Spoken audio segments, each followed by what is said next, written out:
अब हम लोग स्टार्ट करेंगे निदान स्थान। तो इसमें जो सबसे पहला चैप्टर है वो है ज्वर अध्याय।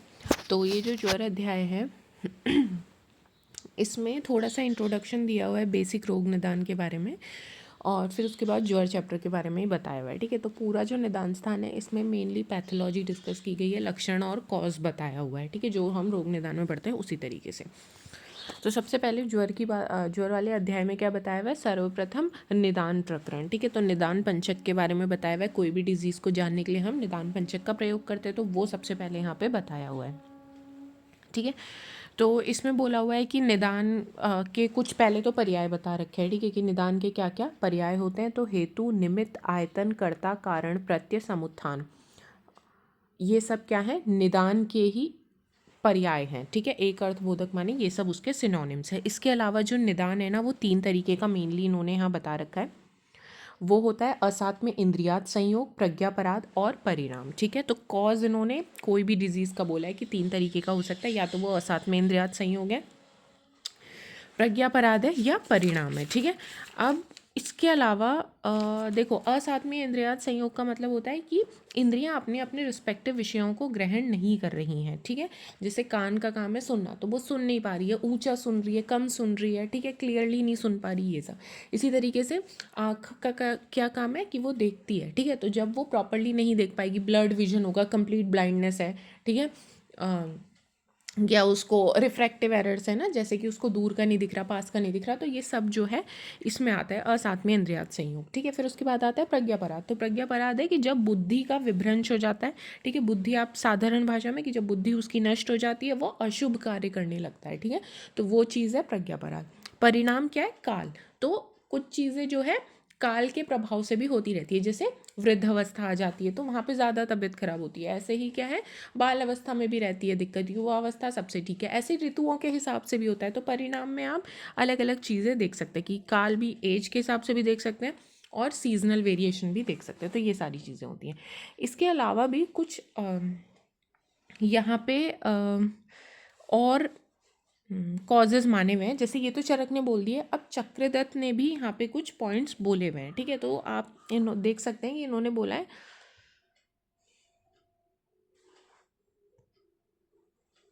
हेतु ना, जो निदान है वो और 4 प्रकार के माने गए हैं। वो क्या है? सन्निकृष्ट, विपकृष्ट, व्यभिचारी और प्रधानिक। ठीक है, तो सन्निकृष्ट वो है कि लेते ही इंस्टेंटली जो है एकदम से बीमारी हो गई। ठीक है, जैसे ही निदान का सेवन हुआ, कॉज गया और बीमार हो गए। विपकृष्ट क्या? Over a period of time वो चीज़ हुई। ठीक है, तुरंत नहीं हुआ, थोड़ा सा कुछ टाइम बाद वो हुआ। फिर व्यभिचारी क्या होता है कि व्यभिचारी में मेनली हमको क्या है, इम्यून सिस्टम के हिसाब से, तो किसी की इम्यूनिटी अच्छी होती है, किसी की नहीं होती है। ठीक है, तो उसके हिसाब से ये चीज़ होती है। फिर होता है प्रधानिक। तो प्रधानिक में तो जैसे विष है तो उसको लेते ही सीधे मृत्यु होती है। तो वो ये चीज़ें, वैसे मैंने रोग निदान में बहुत डिटेल में बताई है, बट यहाँ पे थोड़ा थोड़ा आपको ध्यान रखना है कि इसका भी वर्णन यहाँ किया गया है। फिर अगेन इसी तरीके से क्या है, और भी हम थर्ड टाइप से भी निदान को डिवाइड कर सकते हैं। तो वो क्या बोला हुआ है? हेतु दोष, व्याधि दोष और उभय। ठीक है, हेतु दोष, व्याधि दोष और उभय। तो ऐसे पॉजिटिव फैक्टर जो कि क्या है, दोष का प्रकोप करते हैं, तो वो दोष हेतु हो गए। ठीक है, ऐसे पॉजिटिव फैक्टर्स जो डायरेक्टली व्याधि उत्पन्न कर देते हैं, तो वो व्याधि हेतु हो गए। और उभय माने ऐसे पॉजिटिव फैक्टर्स जो कि दोष भी बढ़ा रहे हैं प्लस व्याधि भी उत्पन्न कर दे रहे हैं। ठीक है, ये पॉइंट ध्यान रखना है। इसके अलावा और एक तरीके से डिवाइड किया जाता है, जैसे कि एक होता है उत्पादक हेतु, एक होता है व्यंजक हेतु। ठीक है, तो उत्पादक हेतु में आप सीधे समझिए कि जैसे हेमंत में मधुर रस का सेवन करने से कफ का उत्पाद हो जाता है। ठीक है, तो जो जिस चीज़ का ओरिजिन करे, ठीक है, तो मतलब जिसकी वजह से जो उत्पन्न हो, जैसे क्या है, हमने मधुर रस खाया हेमंत ऋतु में, तो ऑब्वियसली कफ का प्रकोप हो जाएगा, क्योंकि मधुर रस क्या है, कफ को बढ़ाने वाला है। तो ये सीधी सीधी बात हो गई। फिर ऐसे ही होता है व्यंजक। तो जो संचित कफ होता है वो क्या होता है, वसंत ऋतु में सूर्य के ताप से पिघल जाता है। ठीक है, तो वो हो गया व्यंजक। तो व्यंजक माने थोड़े समय के बाद वो चीज़ उत्पन्न कर रहा है। तो ऐसे भी आप इसको समझ सकते हैं। फिर अगेन डिवाइड होता है ये पॉजिटिव फैक्टर बाह्य हेतु और अभ्यंतर। बाह्य में तो आ जाएगा कोई भी हमने आहार विहार ऐसा किया जिसकी वजह से दोष प्रकोप हो गए। अभ्यंतर हेतु में कि उसके दोष दूषित दोष और धातु जो है दोष धातु में जब विकृति होगी तो वो आभ्यंतर है, ठीक है। और बाह्य में कोई भी फॉरेन बॉडी का इन्वॉल्वमेंट, जैसे आहार विहार, ठीक है, और या फिर कोई ट्रॉमा हो गया, कोई पैथोजन आ गया, वो सब बाह्य में आएगा। तो ये सारा हमने पढ़ लिया। लेकिन अगर आपसे पेपर में पूछा जाए कि चरक ने क्या बोले हैं, तो चरक ने तो 3 ही कॉज बोले हैं, असात्मीय इंद्रियात संयोग, प्रज्ञापराध और परिणाम, ठीक है। और ये जो एक्स्ट्रा मैंने बताया ना, वो चक्रदत्त ने बोल रखे हैं, ठीक है। चक्रपाणी ने बोले हुए। चक्रपाणी क्या है, टीकाकार है चरक संहिता पे, ठीक है। तो उन्होंने ये पॉइंट्स और ऐड किए, तो ये ध्यान रखेंगे चक्रपाणी वाले। फिर इसके अलावा अब यहाँ पे आगे और बताया हुआ है कि रोगों के त्रिविध और द्विविध प्रकार बोले हुए हैं, ठीक है। और रोगों के प्रकार यहाँ पे बताए हुए हैं। तो कोई भी जो व्याधियाँ होती हैं वो 3 मेन तरीके की होती हैं। आग्नेय व्याधि जो कि पित्तज व्याधि होती है, सौम्य व्याधि जो कि कफज व्याधि होती है, और एक होता है वायव्य व्याधि जो कि वातज की वजह से व्याधि होती है। और भी तरीके से हम व्याधि को डिवाइड कर सकते हैं। 2 फर्दर और टाइप्स होते हैं कोई भी रोग के, एक होता है राजस व्याधि और एक होता है तमस व्याधि, ठीक है। तो इस तरीके से आपको ध्यान रखना है कि 2 तरीके की भी होती हैं व्याधियाँ, राजस तमस, और 3 तरीके की भी होती हैं वात पित्त कफ वाली, ठीक है, आग्नेय सौम्य और वायव्य। इसके अलावा अब यहाँ पे नेक्स्ट जो बताया हुआ है व्याधि का लक्षण यहाँ पे बोला हुआ है। तो इन्होंने यहाँ पे व्याधि के पर्याय बोले हैं, ठीक है। तो व्याधि माने रोग, तो व्याधि, आमय, गद, आतंक, यक्ष्मा, ज्वर, विकार, रोग, ये सब क्या है, सिनोनिम्स हैं। ये पॉइंट ध्यान रखना है। फिर निदान पंचक के लिए बोला हुआ है कि निदान पंचक में 5 चीज़ें आती है: निदान, पूर्व रूप, लिंग, उपशय और संप्राप्ति, ठीक है। निदान माने कॉज हो गया, पूर्व रूप माने जो हमको प्रीमॉनिटरी सिम्टम्स आ जाएंगे या प्रोड्रोमल सिम्टम्स जो आएंगे पहले, ठीक है, एक्चुअल लक्षण आने से पहले। तो लिंग तो हो गया एक्चुअल सिम्टम्स क्या हैं उस डिजीज़ के। एंड उपशय माने कौन सी ऐसी चीज़ें जिसका प्रयोग करने से रोगी को फ़ायदा मिल रहा है। और संप्राप्ति माने उस डिजीज़ की पैथोजेनेसिस है क्या, वो कैसे उत्पन्न हुई है, ठीक है। अब इसके अलावा अब देखो, निदान के लिए क्या बोला है कि निदान जो है, सबसे पहले निदान के बारे में ही यहाँ पे बताएंगे, कॉजेटिव फैक्टर के बारे में बताएंगे, ठीक है। तो इस 5 में से निदान कारण है, और ये पहले इसी स्थान में 3 गद में बताया जा चुका है। तो मतलब ऑब्वियसली कह रहे हैं कि हमने निदान के बारे में ऑलरेडी डिस्कस कर चुका है, it is a causative factor, ठीक है। तो ये आपको करने की ज़रूरत नहीं है। तो निदान के बारे में कह रहे हैं हमने ऑलरेडी बता दिया, वो 3 टाइप के कॉजेटिव फैक्टर्स बताए ना। अब यहाँ पे पूर्व रूप की बात है। तो पूर्व रूप क्या होता है कि भविष्य में होने वाली व्याधि का जो लक्षण है वो चीज़ कहलाती है पूर्व रूप, ठीक है। तो पूर्व रूपम प्राग उत्पत्ति लक्षणम व्याधि, ठीक है। तो भविष्य में होने वाली व्याधि का जो सूचक लक्षण है वो पूर्व रूप है। और इसको दूसरे शब्दों में ये भी कहा जा सकता है कि व्याधि की उत्पत्ति से पहले जो लक्षण आ जाएंगे वो सब पूर्व रूप कहलाएंगे, ठीक है। इसके अलावा अब जो पूर्व रूप हैं वो अगेन फिर 2 प्रकार के होते हैं। एक होता है सामान्य पूर्व रूप, एक होता है विशिष्ट पूर्व रूप, ठीक है। सामान्य पूर्व रूप से आपको ये तो पता चल जाएगा कि हाँ ज्वर आने वाला है व्यक्ति को। जैसे हमको क्या होता है कि कमज़ोरी सी महसूस होने लगती है, ऐसा लगता है पूरा बॉडी पेन होने लगा है, ठीक है। तो हमें पता चलता है कि हाँ शायद अब फीवर आने वाला है। लेकिन ऐसे लक्षण नहीं आ रहे हैं कि हम स्पेसिफिकली बता पाएंगे अच्छा अब हमें वातज फीवर हो रहा है पेशेंट को, या पित्तज फीवर हो रहा है, या कफज फीवर हो रहा है, ठीक है। ये नहीं हम बता पाते, बट हम बता देते हैं कि ज्वर हो रहा है। तो ये चीज़ है सामान्य पूर्व रूप। विशिष्ट पूर्व रूप है जिसमें हम लोगों को दोष विशेष का ज्ञान हो जाता है, ठीक है। जैसे कि अगर किसी रोगी को ज़्यादा जृंभा आ रही है, ठीक है, उबासी उसको ज़्यादा आ रही है, तो फिर हम समझ सकते हैं कि ये जो है वातज ज्वर आने वाला है उसको, ठीक है। इसी तरीके से जैसे कभी पित्तज ज्वर किसी को आने वाला होता है ना, तो उसके नयन में मतलब उसके आंखों में जलन होने लगती है, उसको ये देख के हम लोग समझ जाएंगे कि हाँ शायद इसको पित्तज ज्वर आने वाला है। और कभी किसी रोगी को जैसे खाने की इच्छा नहीं हो रही, ठीक है, तो हम समझ जाएंगे कि कफज ज्वर आने वाला है। तो जब जृंभा आ रही है तो वातज ज्वर हम समझेंगे, जब आंखों में जलन हो रही है तो हम पित्तज ज्वर समझेंगे, और जब खाने की इच्छा नहीं है तो कफज ज्वर समझेंगे। तो ऐसे लक्षण जिसके द्वारा दोष विशेष का ज्ञान हो रहा है हमको कि कौन सा रोग होने वाला है, तो वो चीज़ जो है विशिष्ट पूर्व रूप में आएगी। फिर आता है रूप का लक्षण। रूप क्या होता है, तो रूप माने तो लक्षण होता है, ठीक है, कंप्लीट जो पूरे सिम्टम्स हैं।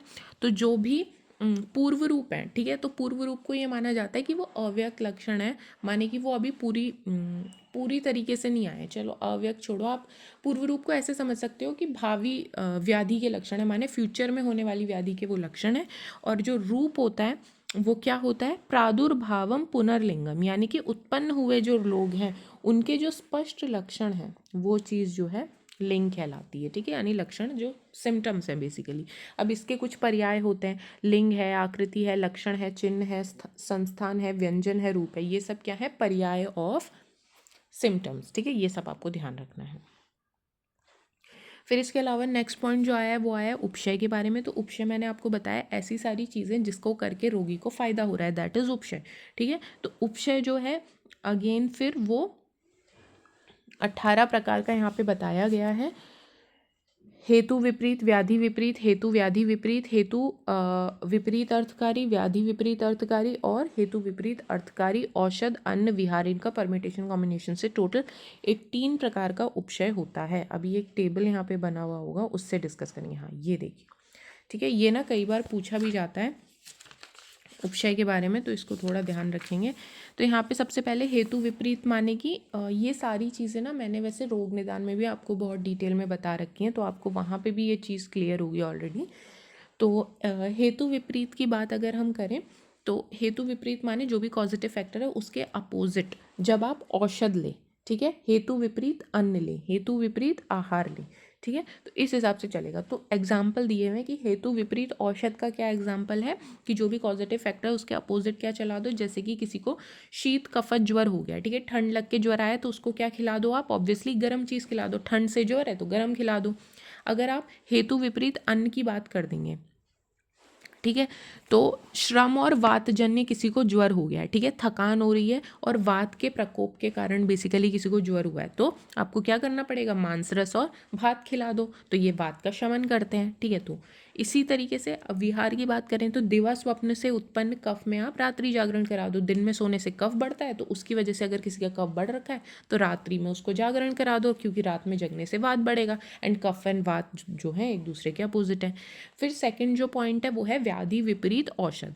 तो व्याधि विपरीत माने जो भी डिजीज़ है उसके अपोजिट आपने औषध दे दी। जैसे किसी को अतिसार हो रखा था, तो अतिसार माने डायरिया, तो उसको बहुत ज़्यादा स्टूल हो रहा है तो आपने स्टूल्स रोकने के लिए स्तंभक औषधियाँ दे दी। स्तंभक माने जो रोकेंगी। अब वो क्या क्या हो सकती हैं, वो पाठा हो सकती है, कुटज होता है, ठीक है, ये हो गया। फिर दूसरा एग्जाम्पल इन्होंने दिया है कि कुष्ठ नाम की जो डिजीज़ है माने स्किन डिजीज़ जो है उसमें आपने खदर दे दिया।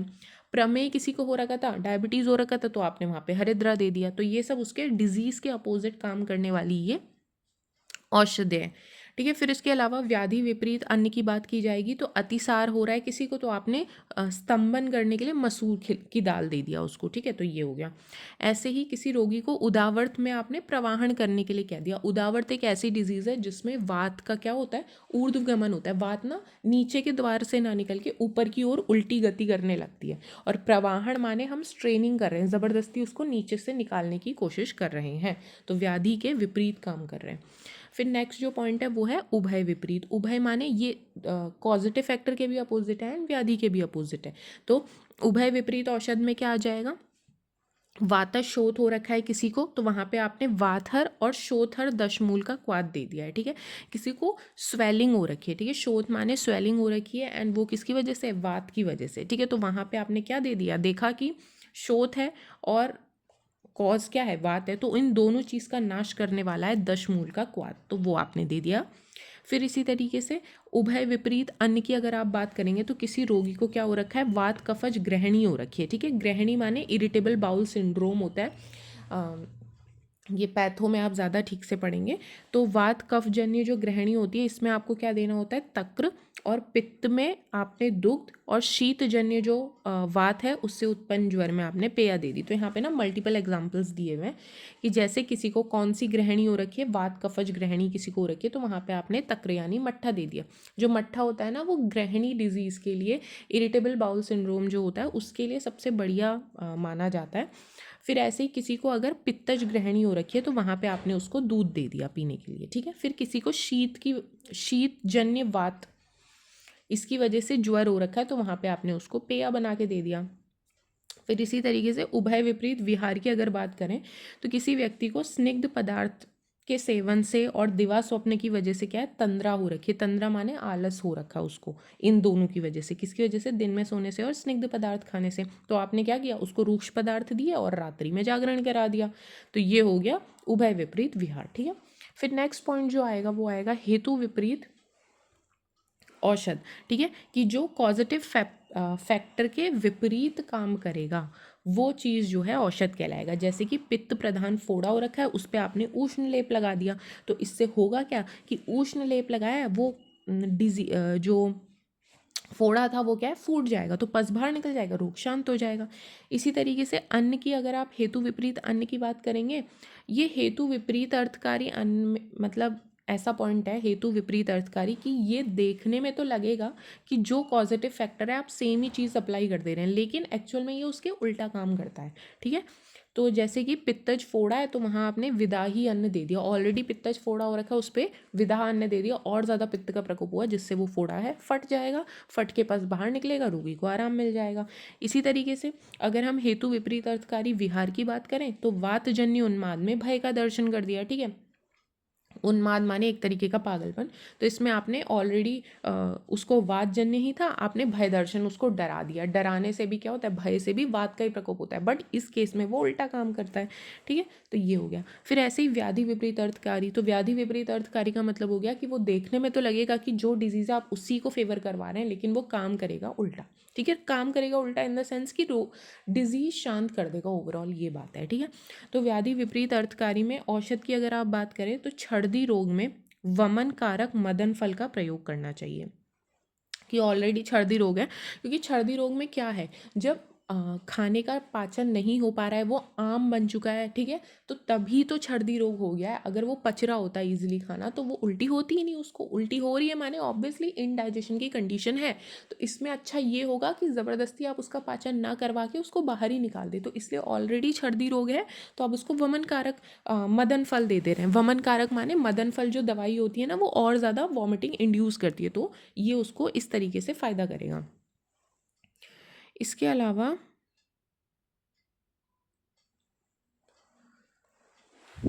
नेक्स्ट पॉइंट जो है यहाँ पे वो है व्याधि विपरीत अर्थकारी अन्न। तो जैसे अतिसार में आपने विरेचनार्थ शीर का प्रयोग कर लिया। ठीक है, अतिसार का भी यही कॉज माना जाता है कि ना ये आम की वजह से उत्पन्न होने वाली व्याधि है, तो इसमें प्रॉपर वो चीज़ पच के एब्जॉर्ब नहीं हो सकती, इसीलिए शरीर उसको बाहर निकाल रहा है।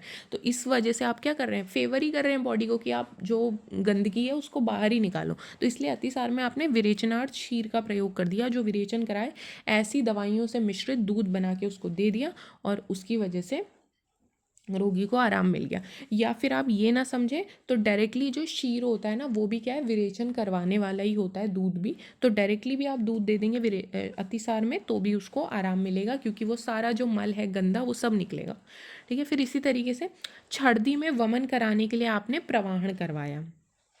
प्रवाहन माने फोर्सफुली आप उसको बोल रहे हैं कि तुम्हें नहीं भी आ रहा है वॉमिटिंग, तो भी तुम फोर्सफुली करो। जैसे क्या है, उंगली डाल के मुंह में ज़बरदस्ती गैग रिफ्लेक्स आप अपना करवाएंगे। गैग रिफ्लेक्स फिंगर डालने से क्या होता है मुंह में कि ज़बरदस्ती उल्टी कैसे आती है, वो गैग रिफ्लेक्स एक्टिवेट हो जाता है ना, तो वो गैग रिफ्लेक्स एक्टिवेट करके छर्दी करवाएंगे, जिससे रोगी को आराम मिल जाएगा। फिर लास्ट जो है वो है उभय विपरीत अर्थकारी औषध।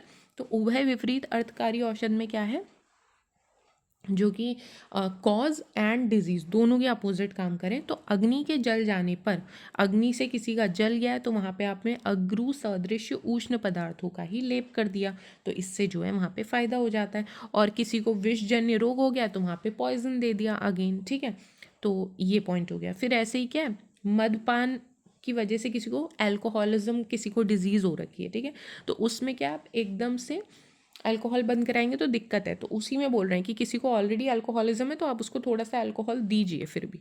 ठीक है, धीरे धीरे स्टॉप करेंगे। फिर ऐसे ही व्यायाम से उत्पन्न समूढ़ वात, उरुस्तंभ ना एक तरीके का वातज डिजीज़ है, जिसमें कि क्या होता है, थाइस से पूरा नीचे, थाइस आप समझ लो पूरा लोअर लिम जो है पूरा जाम हो जाता है, अक्कड़ सा जाता है, तो चलने फिरने में रोगी को बड़ी दिक्कत होती है। ठीक है, तो इस तरीके की जो डिजीज़ है उरुस्तंभ, और ये उत्पन्न हुई मान लीजिए व्यायाम से, तो इसमें आपने क्या ट्रीटमेंट कराना है, जल में तैरना।